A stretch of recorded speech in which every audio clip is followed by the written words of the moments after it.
2017년 차기 대선이 치러지는 해에 달을 향해 궤도선을 쏘아올리겠다는 박근혜 정부의 달 탐사 계획. 이에 대한 공식 타당성 조사에서 부적격 판정이 내려졌다는 사실을 뉴스K가 확인했습니다. 뉴스K가 단독 입수한 한국과학기술기획평가원의 달 탐사 예비 타당성 조사 보고서를 보도합니다. 국회에 제대로 보고도 하지 않은 채 정부가 일방적으로 추진해온 호주, 캐나다와의 자유무역협정 비준 동의안에 대해 여야가 오늘 외통위에서 의결시켜줬습니다. 외통위와 산자위 업무 조정 과정에서 한 번도 보고를 받은 적이 없는 외통위가 검증 없이 중요한 협정안을 의결시킨 상황에 한 야당 의원은 입법권 포기라고 탄식했습니다. 전태일 열사 분신 44주기인 오늘 쌍용차 해고 노동자들이 눈물을 흘렸습니다. 2심에서 승소했던 해고 무효 소송이 대법원에서 뒤집혔기 때문입니다. 갑자기 찾아온 한파 때문에 권리 회복을 위해 싸우고 있는 거리의 노동자들이 더 고달퍼졌습니다. CNN 고공농성장에 중계 카메라 나가 있습니다. 11월 13일 목요일 뉴스K 잠시 후에 시작하겠습니다.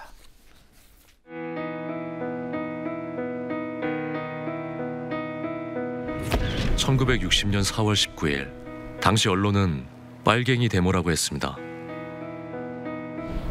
지금 우리는 혁명의 역사로 기억합니다. 1980년 5월 18일 당시 언론은 불순분자의 폭동이라 했습니다. 지금 우리는 독재에 항거한 정의의 역사로 기억합니다. 1987년 6월 10일 당시 언론은 대학생 가두 시위라 했습니다. 지금 우리는 민주주의를 쟁취한 감격의 역사로 기억합니다.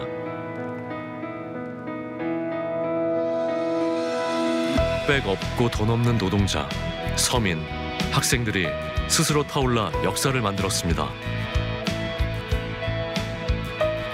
현실은 다시 타오를 것을 요구하고 있습니다. 아니, 이미 타오르고 있습니다.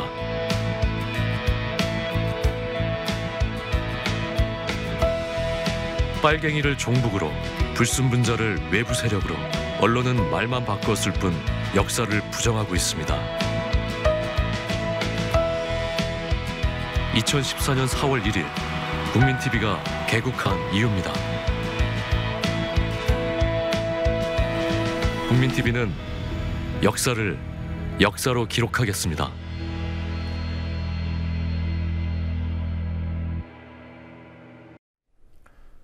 날씨가 갑자기 추워졌습니다. 바람 때문에 오늘 아침 서울의 체감 온도는 영하 8도까지 내려갔습니다. 언론에서 16년 만에 최악인 수능 한파라고 하지만 늦가을 이른 이번 한파는 수험생들뿐만 아니라 많은 이들을 괴롭혔습니다. 광화문에 나가 있는 중계 카메라 연결해서 알아보도록 하겠습니다. 자, 현장 연결하겠습니다. 성지훈 PD. 네, 지금도 많이 추운 겁니까? 현재 수온주는 0도를 가리키고 있지만 바람이 강하게 불어 체감 온도는 영하 4도에 가깝습니다. 오늘 아침 전국 곳곳에 내려졌던 한파주의보는 대부분 해제됐지만 올가을 들어 가장 추운 날씨가 이어지고 있습니다. 제 뒤로 보이는 CNN 노동자들의 고공농성장에는 더욱 매서운 바람이 불고 있습니다. 네, 성 PD가 말한 CNN 고공농성 상황 좀 알아보겠습니다. 그곳이 청계광장 인근인데요. 고공농성하는 사람들이 추위에 또 바람에 많이 위험해 보입니다. 지금 어떤 상황입니까?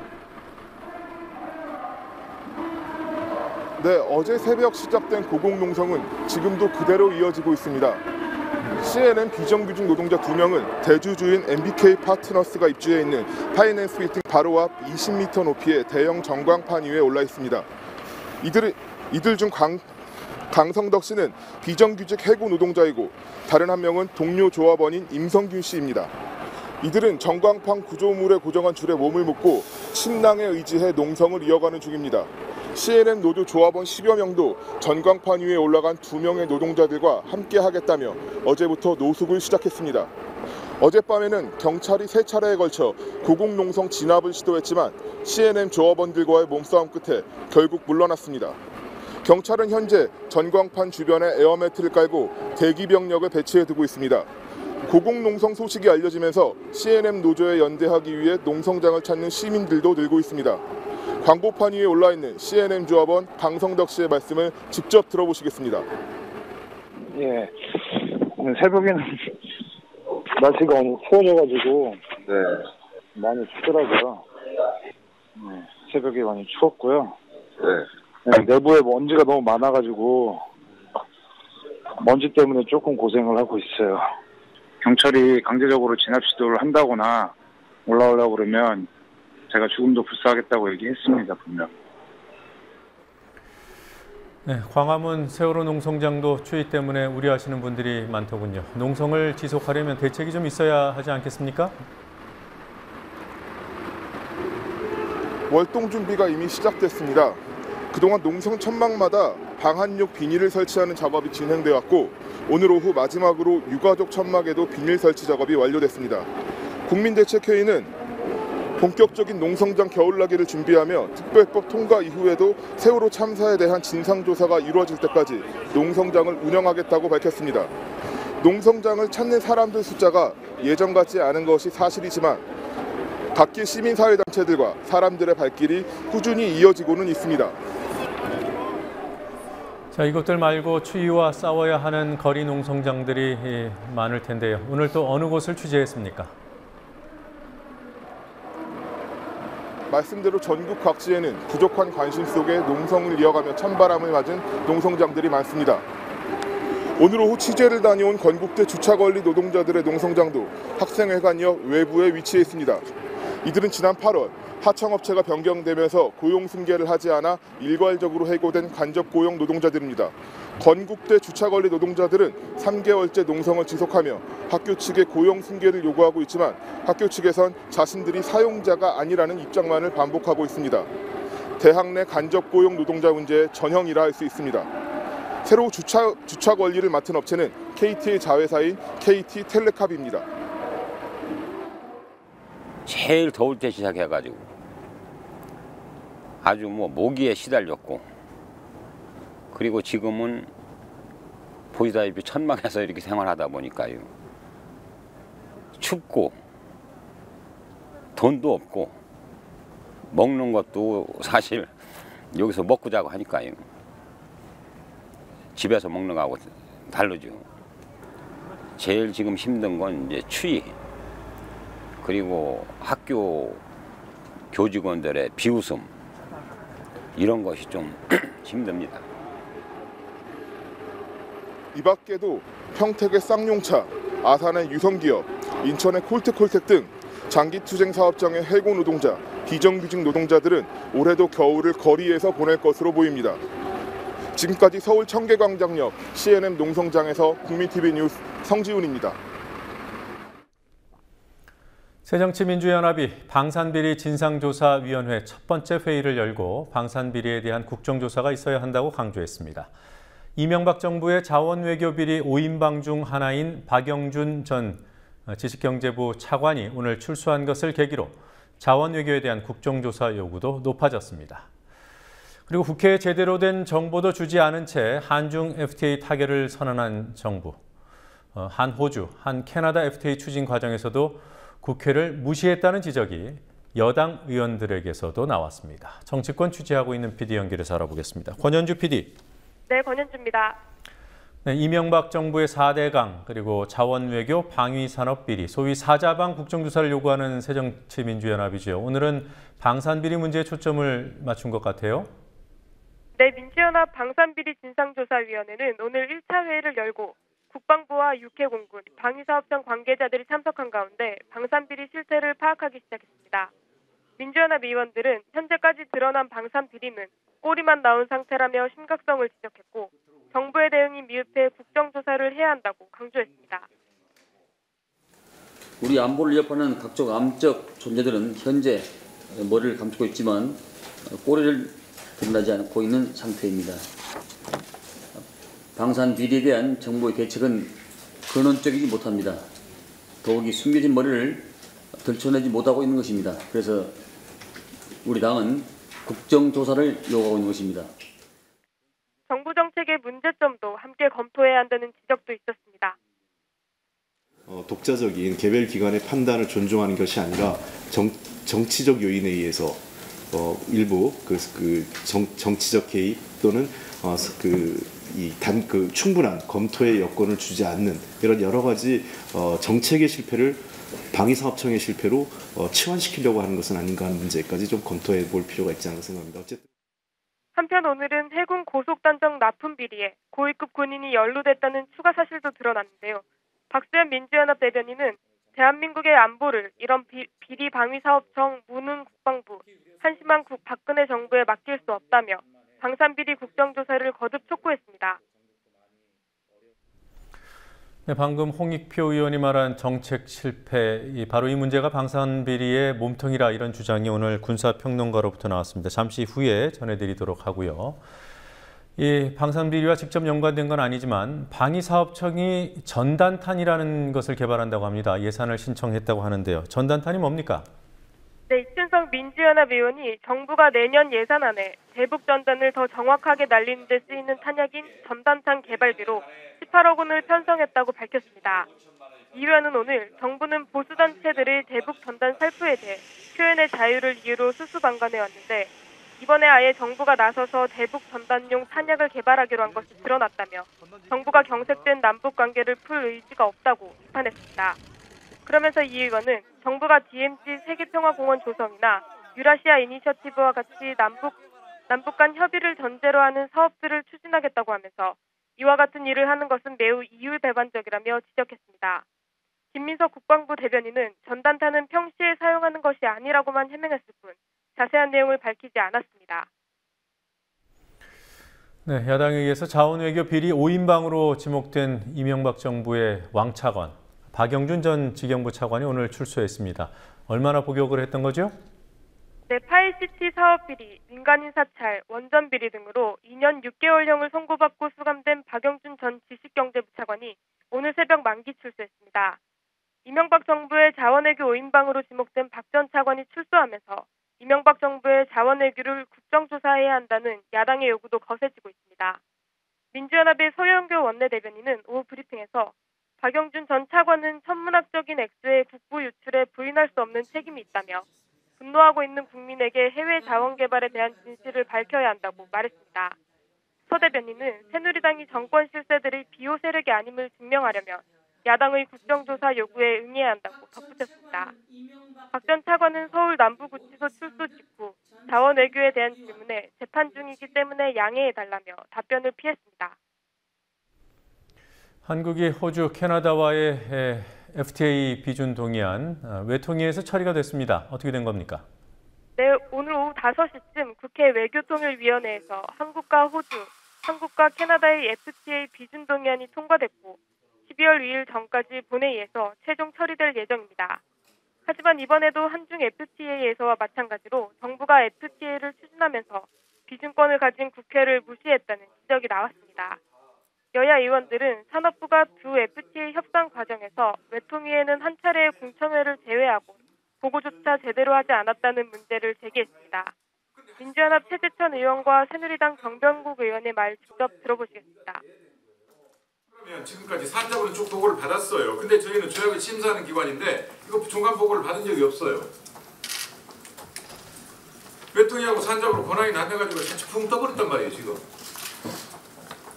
산자부는 중간중간 보고는 받았겠지만 조약 최종적인 심사권은 없으니까 외교부가 책임지겠지, 외통위가 책임지겠지 이렇게 돼 있고 대는 서울을 포함한다는 희한한 논리 있잖아요. 한미 FTA, 한EU FTA가 워낙 큰 FTA이기 때문에 나머지는 그냥 조문이기 FTA라고 생각을 해서 그거 다 통과됐으니까 그냥 해줘 이런 식이에요. 뭐가 더 이상 영향이 있겠어. 이미 한미도 적응하고 있고 한EU도 적응하고 있고 이러면서 심사를 지나치게 형식적으로 합니다. 이게 그냥 통과 절차로 끝나서는 안 됩니다. 외통위에서 지금 그러한 자세로 또 산업통상자원부에서도 마음가짐이 그런 거예요. 보면 여기서 그냥 의례적으로 절차상 비준 동의안은 외통위를 그냥 절차적으로만 통과를 한다 이런 개념으로 접근을 해서는.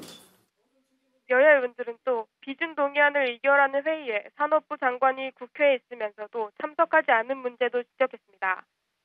윤상직 산업부 장관이 국회 산업위에 가서 못 왔다는 설명이 있자 유승민 새누리당 의원은 산업부 장관에게 FTA 체결보다 중요한 일이 어디 있냐며 윤 장관의 참석을 요구했고, 나경원 의원도 장관이 참석한 뒤 의결을 해야 한다고 요구했습니다.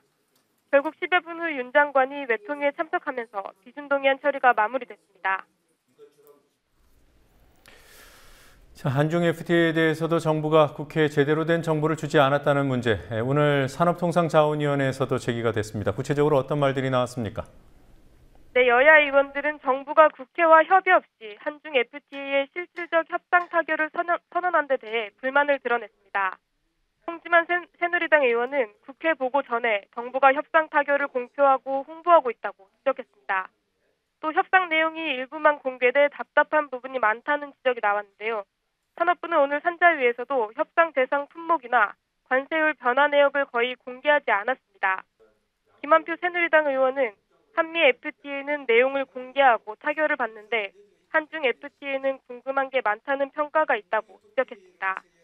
홍영표 민주연합 의원은 한중 정상회담 세레모니를 위해서 협상하지 않았나 할 정도로 촉박하게 추진됐다며 이번 한중 FTA는 국익이 아닌 박근혜 대통령의 정치적 이익에 기반한 비공개 졸속 FTA라고 강하게 비판했습니다.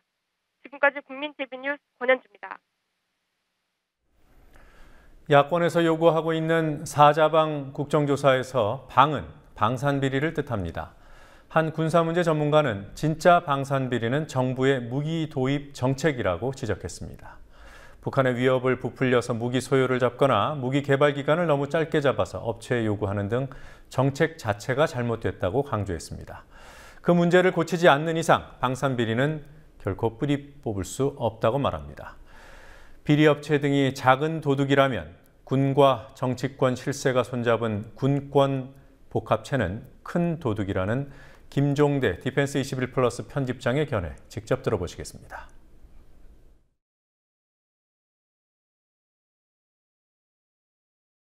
지금 알려져 있기로 방산비리는 입찰비리가 있거나 아니면 납품하는 과정에서 가짜 부품을 납품하는 이런 어떤 소소한 비리를 방산비리라고 이해를 하고 있습니다. 그러나 진짜 방산비리는 일단 북한의 위협을 부풀려서 무기 소요 자체를 엉터리로 잡아놓은 이것이 비리의 몸통이 되는 거고요. 그 이후 나타나는 입찰이라든가 서류 조작은 오히려 부수적인 문제입니다. 우선은 북한의 위협을 객관적이지 않은 아주 주관적인 판단으로 부풀리고 해외 무기를 예정에도 없이 빨리 도입하는 이 자체가 이미 비리의 토양이 되고 있기 때문에 방산비리를 척결하려면 우선 무기 소요부터 잡아야 됩니다.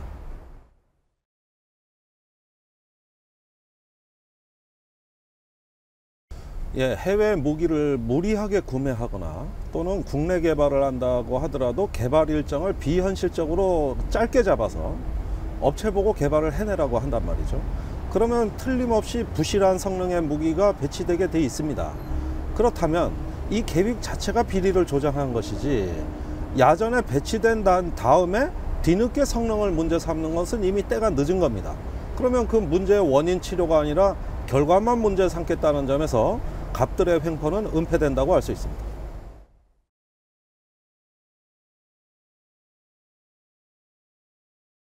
지금 방위사업청은 비현실적인 정책을 검증하지 아니하고 무리하게 강행하면서 그 부담을 업체 보고 다 지라는 겁니다.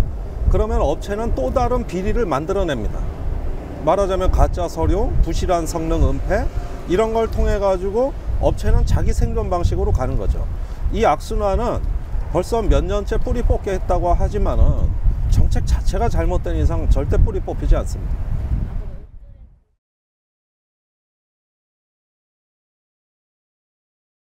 이것을 군에 어떤 거 맡기지 말고 민간 검찰에서 충분히 수사를 해야 됩니다. 더불어 국회는 단순한 어떤 수사선상에 오르지 않는 정책상의 실패를 규명하기 위한 국정조사를 해야 됩니다.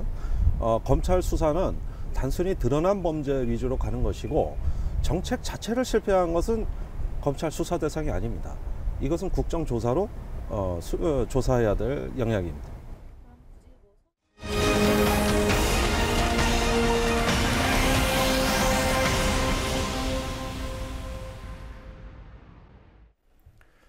전태일 열사가 분신해 숨진 날 2009년 쌍용차 대량 정리해고가 정당했다는 대법원 판결이 나왔습니다. 2심을 뒤집는 판결이어서 고등법원에 파기환송심이 남아있지만 대법원 판결이 다시 뒤집힐 가능성은 사실 크지 않습니다.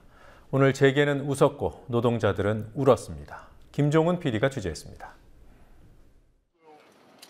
대법원 3부는 오늘 오후 2시 지난 2009년 구조조정으로 정리해고된 쌍용자동차 노동자 153명에 대한 해고가 유효하다는 취지로 2심 재판부의 판결을 파기환송했습니다. 지난 2월 해고는 무효라고 판단한 고등법원에 판결을 다시 하라고 내려보낸 것으로 결과적으로 사측의 손을 들어준 겁니다. 44년 전 노동자해보 전태일 열사가 분신한 오늘 쌍용자동차 노동자들은 눈물을 흘렸습니다.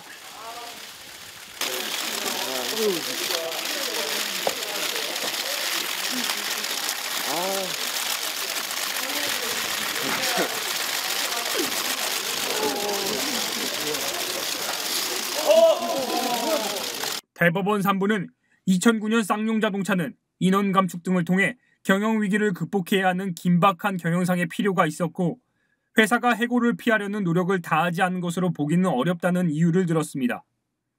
앞서 2012년 1월 1심 재판부는 쌍용자동차 사측이 비용 절감을 통한 경쟁력 확보를 위해 해고를 단행할 필요성이 인정된다며 해고 노동자인 원고 패소 판결을 내렸습니다. 하지만 지난 2월 서울고법 항소심에서 재판부는 정리해고 당시 긴박한 경영상 필요가 있었다고 볼 수 없다는 이유로 해고 무효 판결을 내렸습니다. 쌍용차 해고자들이 2심에서 승소한 것이지만 오늘 대법원은 그 판결을 뒤집었습니다. 한국경영자총협회와 전국경제인연합회 등 재계는 일제히 대법원 판결을 환영했습니다. 그러나 민주노총과 야당들은 한 목소리로 유감을 표명했습니다. 오늘 대법원 판결은 해고 노동자들이 일터로 돌아갈 날만을 기다리며 버텨온 2000일의 시간을 헛되이 함은 물론 그간 줄줄이 억울하게 세상을 떠난 쌍용차 희생자들의 넋과 그 유가족들의 마음에 또다시 큰 상처를 남겼습니다. 쌍용차 해고 노동자 측은 법정 싸움을 이어가겠다는 입장을 밝혔습니다. 일단 오늘 대법원 판결을 도저히 납득할 수가 없다. 두 번째로 하지만 파기환송심이지만 끝나지 않았다. 새롭게 심문해서 사실관계 변동이 있을 수 있고 그리고 고용원장 협의에 관한 주장을 하겠다. 앞으로도 계속 법정 투쟁을 하겠다 이상입니다. 하지만 파기환송된 판결을 뒤집기는 쉽지 않다는 게 법조계의 일반적인 견해입니다.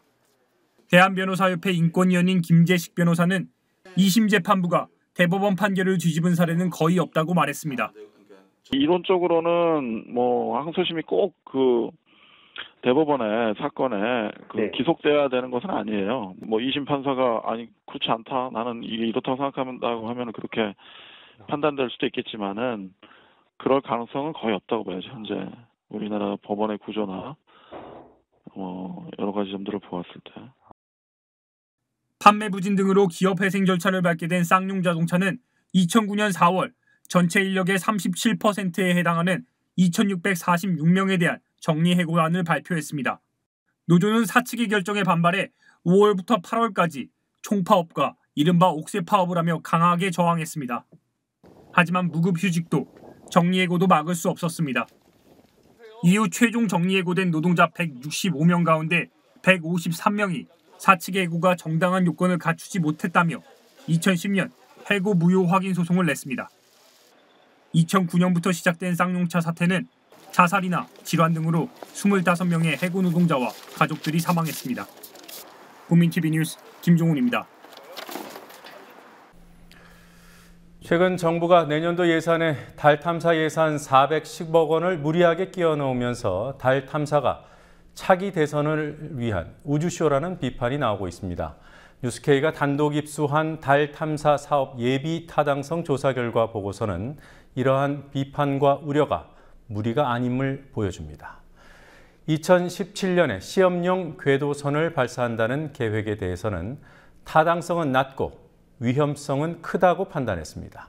김지혜 PD가 한국과학기술기획평가원의 대외비 보고서의 주요 내용을 단독 보도합니다.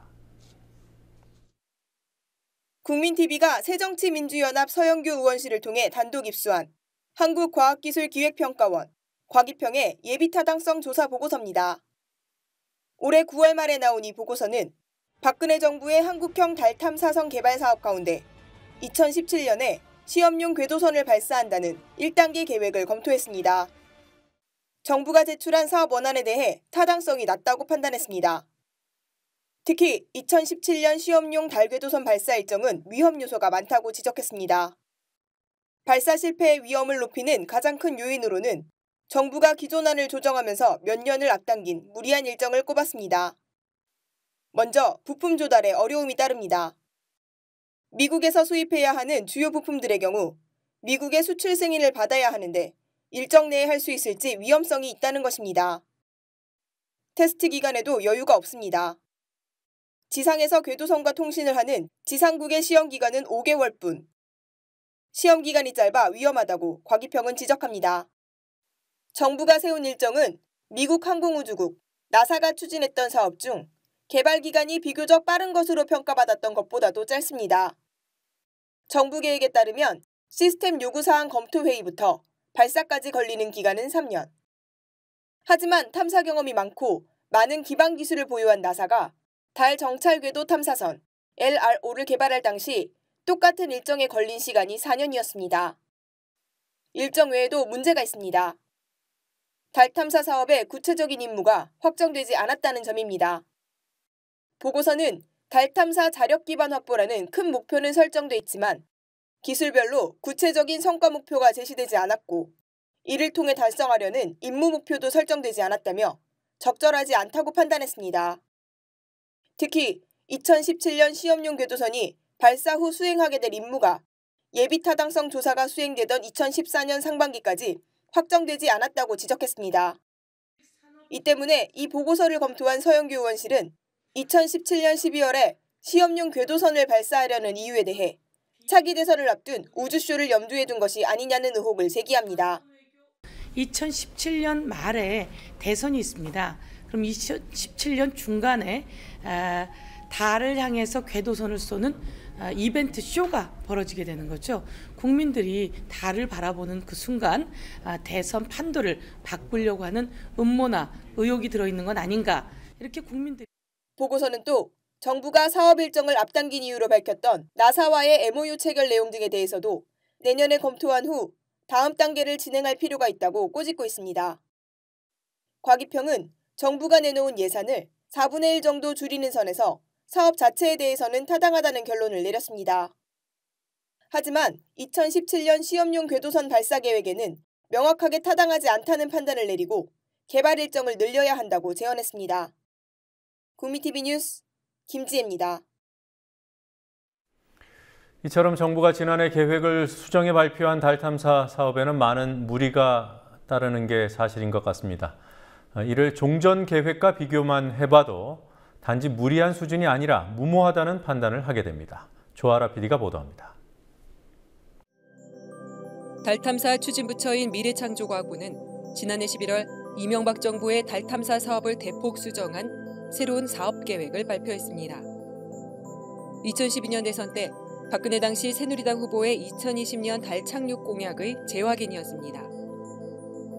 이러한 계획을 지난 9월 미래창조과학부와 한국항공우주연구원이 구체적인 추진 계획안으로 만들었습니다. 2011년 12월 이명박 정부가 세웠던 사업 일정을 크게 앞당겼고 그렇게 해야 하는 필요성과 시급성이 25페이지에 달하는 계획안에 강조돼 있습니다. 박근혜 정부가 새로 수립한 달 탐사 계획과 당초 이명박 정부가 세웠던 계획을 비교해 보겠습니다.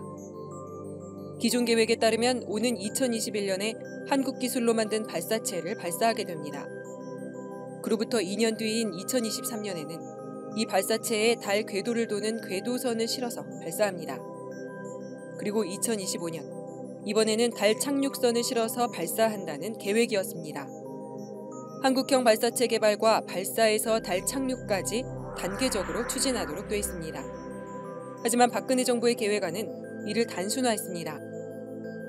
우선 한국형 발사체 발사와 궤도선 착륙선 발사를 한꺼번에 하는 방식을 선택했습니다.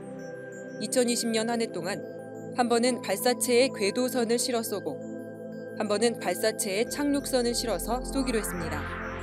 착륙선 기준으로 5년이나 시기를 당겼고 한국형 발사체를 미리 쏴보는 단계도 생략했습니다. 대신 2017년에 그것도 대선이 치러지는 12월에 발사체 시험 발사를 하겠다고 했습니다. 이는 2020년에 쏠 한국형 발사체가 아니라 외국 기술로 만드는 별개의 발사체고 역시 외국 기술이 투입되는 시험용 궤도선을 싣고 발사됩니다. 정부 계획안 첫 페이지에는 국격 향상, 국민의 꿈과 희망을 제시하는 것이 달 탐사 사업의 목적이라고 적혀 있습니다. 창조 경제에도 기여할 것이라고 돼 있습니다. 뜬구름 잡는 명분과 임기 내에 뭔가를 보여주겠다는 과욕으로 정복될 우주가 아닙니다. 국민TV 뉴스 조아라입니다.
회의 시작 전 홍준표 경남지사는 현행 무상급식의 문제점을 조목조목 강도 높게 비판했습니다.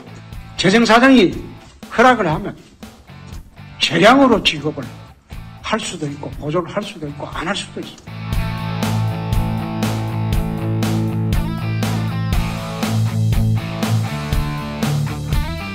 경남 지역 시장과 군수 전원이 내년도 무상급식 보조금을 지원하지 않기로 결의했습니다. 18명의 시장과 군수들은 어제 회의를 열어 무상급식 보조금을 내년도 예산안에 반영하지 않기로 뜻을 모았습니다.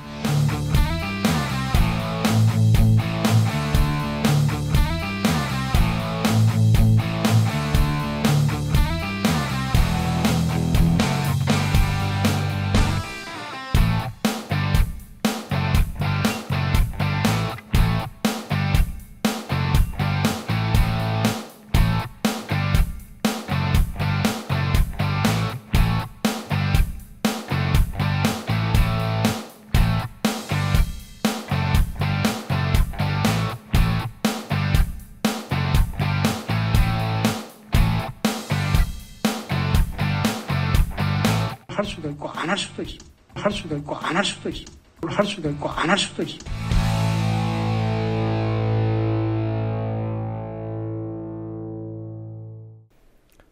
오늘 수능 시험으로 인해 64만여 명의 청소년들이 울고 웃었습니다. 같은 시각 3명의 청소년은 자신의 꿈은 대학이 아니라면서 대학 거부를 선언했습니다. 노지민 PD와 함께 좀 더 상세히 알아보도록 하겠습니다. 어서 오십시오. 안녕하십니까? 네, 수능 시험이 있었는데 오늘 이른바 가방끈 차별에 저항하는 청소년들이 기자회견을 연 거죠. 네, 수능 시험이 한창이던 오늘 오전 3명의 청소년이 대학 진학 거부를 선언했습니다. 대학 입시 거부로 삶을 바꾸는 투명 가방끈들의 모임은 서울 청계광장에서 기자회견을 열고 거부 선언을 했습니다. 오늘 선언에 나선 황채연, 김예림, 하미로 씨 등 3명은 왜 내가 원하는 것을 배우려고 할 때 경쟁을 해야 하냐고 반문하면서 대학이 아닌 자신의 꿈을 찾겠다고 밝혔습니다.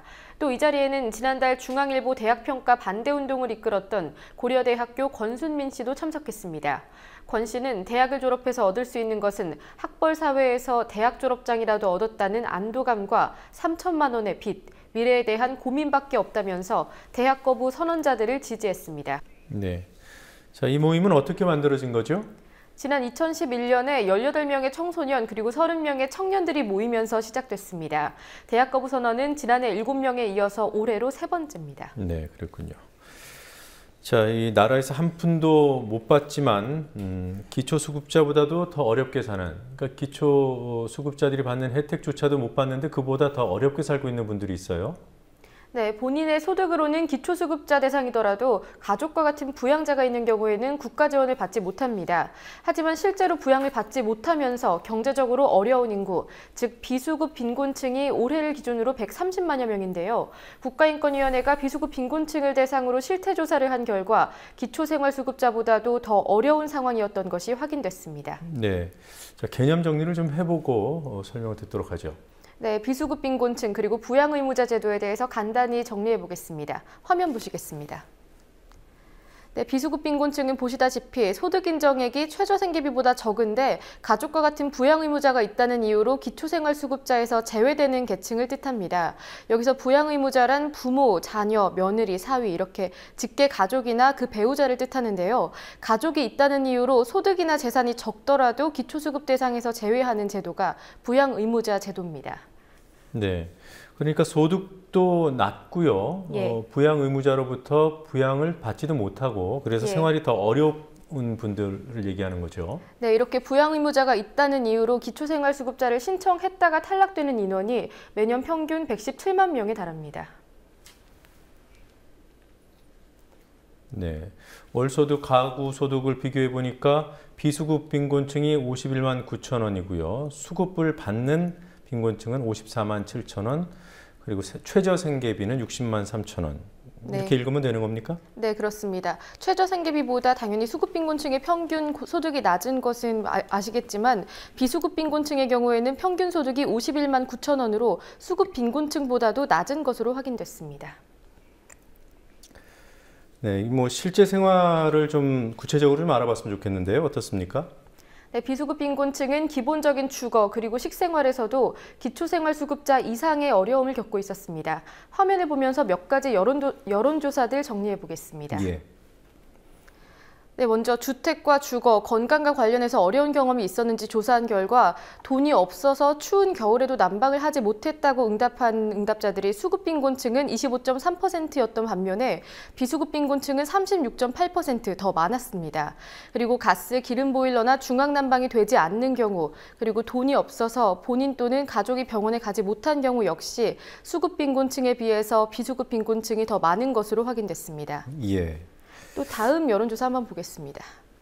네, 식생활에서도 어려움을 겪고 있었는데요. 지난 1년간 돈이 없어서 식사를 거른 적이 있다고 응답한 수급빈곤층은 11%, 비수급빈곤층은 19%로 조금 더 많았고요. 또 일주일에 한 번 고기나 생선을 먹지 못한다고 응답한 기초생활수급자가 69.7%, 이 역시도 높았습니다. 70%에 육박했는데요. 비수급빈곤층은 70%가 넘어서 73.8%로 나타났습니다. 또 일주일에 한 번 신선한 과일을 먹지 못하는 경우도 수급빈곤층과 비수급 빈곤층 모두 60% 후반대로 나타났습니다. 한 가지 여론조사 더 보도록 하겠습니다. 교육에 관해서 어려움을 겪는 경우도 있었습니다. 자녀에게 필요한 기본 참고서나 도서를 사주지 못했다고 한 경우가 기초생활수급자는 38%, 비수급빈곤층은 그보다 조금 더 많은 42%였고요. 자녀가 고등학교를 졸업할 때까지 양육을 책임질 자신이 없다고 응답한 기초생활수급자는 57%, 비수급빈곤층은 42%, 이 경우는 수급빈곤층이 조금 더 높았습니다. 그리고 학원 수강과 과외를 시키지 못했다고 응답한 경우는 수급빈곤층이 90%, 비수급 빈곤층이 78%였습니다. 예, 뭐 현실이 이 정도면 기준을 조정해야 할 법도 합니다. 이런 주장이 정치권에서 나오고 있습니까? 네, 여야 모두 현재의 부양의무제 기준을 바꿔야 한다는 데 공감하고 있습니다. 하지만 그 정도에 대해서는 조금씩 차이가 있는데요. 화면 보면서 설명드리겠습니다. 네. 네, 먼저 현행 기준을 설명드리자면 부양의무자의 소득이 130% 최저생계비의 130%, 그러니까 212만 원 이상인 경우에는 기초수급자가 되지 못합니다. 이 기준을 좀 더 높이고 기준과 금액을 높이고 수급자를 늘리자는 것이 여야의 공통적인 의견인데요. 새누리당의 경우에는 최저생계비 대비 185%, 그러니까 금액 기준을 302만 원으로 높여서 수급자를 12만 명 정도 늘리자고 주장하고 있고요. 민주연합의 경우에는 좀 더 많습니다. 최저생계비 대비 240%, 그러니까 391만 원까지 늘려서요. 수급자를 현행보다 13만 6천여 명 많도록 하자는 게 민주연합의 주장입니다. 네, 좀 복잡합니다만 아무튼 기준을 좀 강화해서 수급 혜택을 받는 사람을 늘려야 한다는 그런 공감대는 있다고 하니까 그나마 다행입니다. 네. 자, 새누리당 김진태 의원이 오늘 또 논란을 촉발하는 발언을 했습니다. 세월호 인양을 포기해야 한다. 이런 얘기를 어디서 했습니까? 네, 오늘 오전 한 라디오 방송에 출연해서 한 말입니다. 김진태 의원은 이 라디오 방송에서 세월호 인양을 포기해야 한다고 주장했습니다. 이른바 인양 포기론을 주장하면서 이를 뒷받침하기 위한 이유들도 설명했는데요. 어떤 내용인지는 직접 들어보시겠습니다. 네, 저는 세 가지 이유를 가지고 있습니다. 예. 먼저요, 이 추가 희생자가 나타날 수 있다. 또 이제 돈이 너무 많이 든다.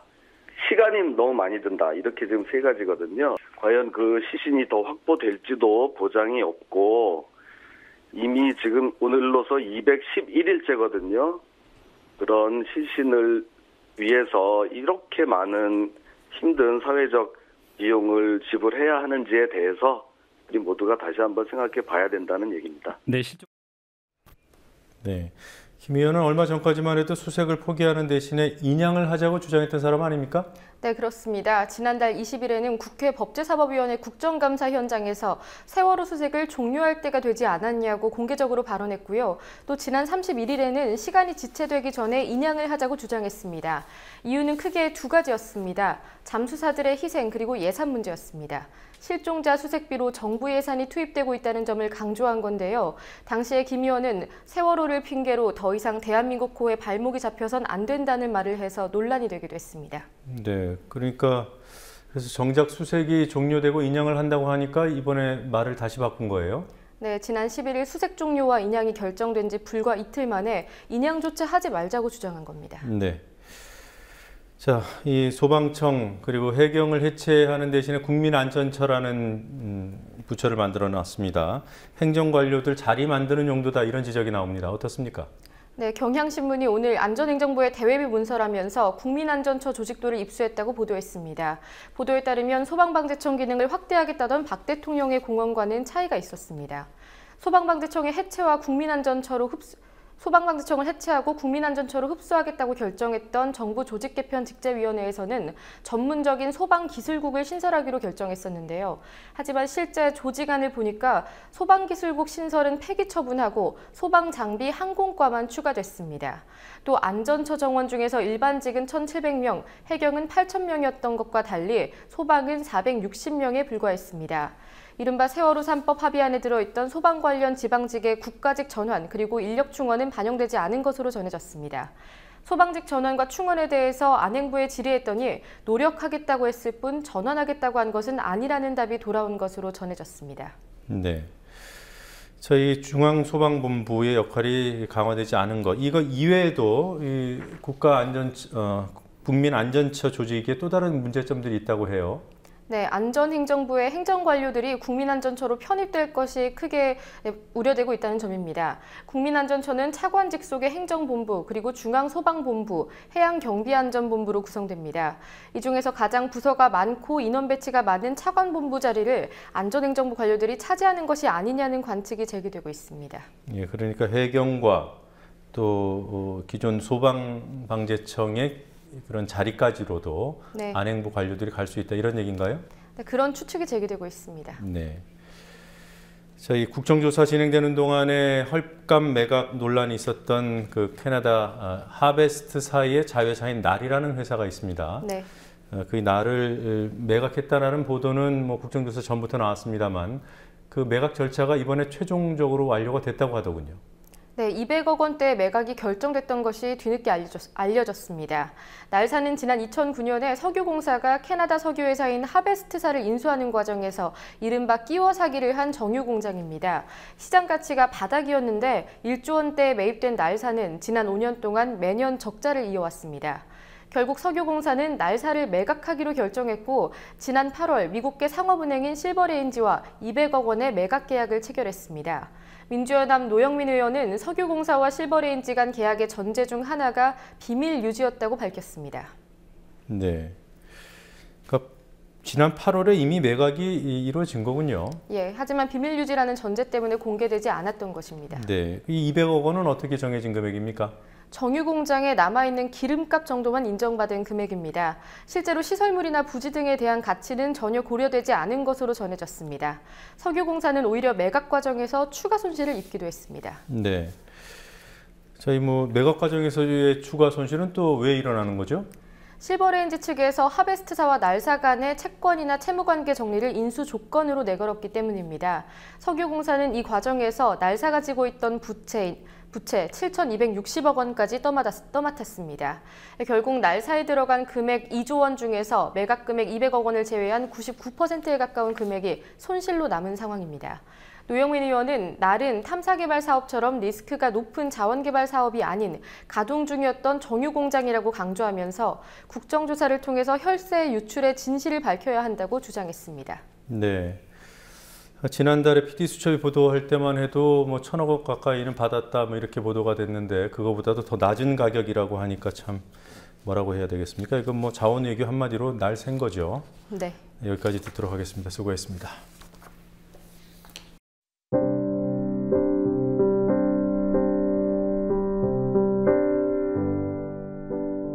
제게 좋았던 분들,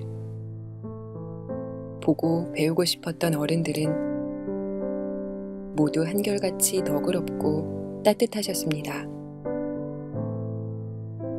다른 말씀 없으셔도 조용히 지켜보시는 눈길은 언제나 느낄 수 있었지요. 그 눈길이 때로는 경책이고 때로는 편달이었습니다. 그 앞에 있을 때나 멀리 떨어져 지낼 때나 변함없이 그랬습니다.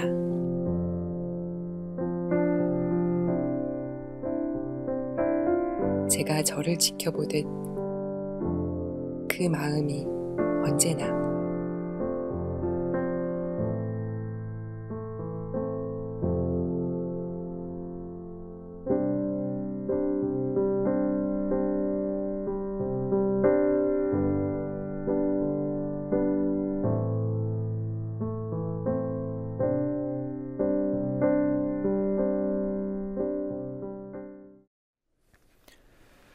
네, 공지사항 한 가지 알려드리겠습니다. 2014 민주노총 선거 위원장 후보자 간 TV토론회를 국민TV가 오는 15일 토요일 저녁 8시에 생중계해 드립니다. 1차 TV토론이 11월 15일 토요일 저녁 8시고 2차 TV토론은 11월 29일 토요일 저녁 8시입니다. onAir.국민.tv로 시청하실 수 있습니다. 그 밖에 유튜브 국민TV 채널과 팟빵, 또 아프리카TV로도 시청하실 수 있습니다. 주최는 민주노총이고 주관은 국민TV가 맡았습니다. 우리 사회의 뿌리 깊은 가방끈 차별 문화에 저항하는 청소년들을 앞서 소개해드렸습니다. 이들의 대학 입시 거부라는 선택에 선뜻 마음이 움직이지는 않았지만 원하는 것을 배우려고 하는데 왜 경쟁을 해야 하냐는 이들의 물음에 답을 찾지 못했습니다. 오늘 이른바 수능 한파 속에서 64만여 명의 청소년들이 시험 경쟁을 벌였습니다. 고생했다고 등을 토닥여주고 싶지만 아무렇지 않게 그 말이 나오질 않을 것 같습니다. 더 살벌한 경쟁이 줄줄이 대기 중인 것을 알기 때문입니다. 비정규직 800만 시대, 이들이 맞닥뜨리게 될 가장 일반적인 생존 경쟁은 비정규직 면하기 경쟁일 수 있습니다. 그래서 어른들은 오늘 수험생들에게 고생했다는 말 대신 사과를 하는 것이 합당해 보입니다. 고3만 넘기면 된다는 거짓말, 노력만 하면 꿈을 이룰 수 있다는 거짓말, 무엇보다 이런 사회를 변화시키지 못한 책임을 사과해야 합니다. 수험생 여러분 미안합니다. 뉴스K 마치겠습니다. 내일 뵙겠습니다.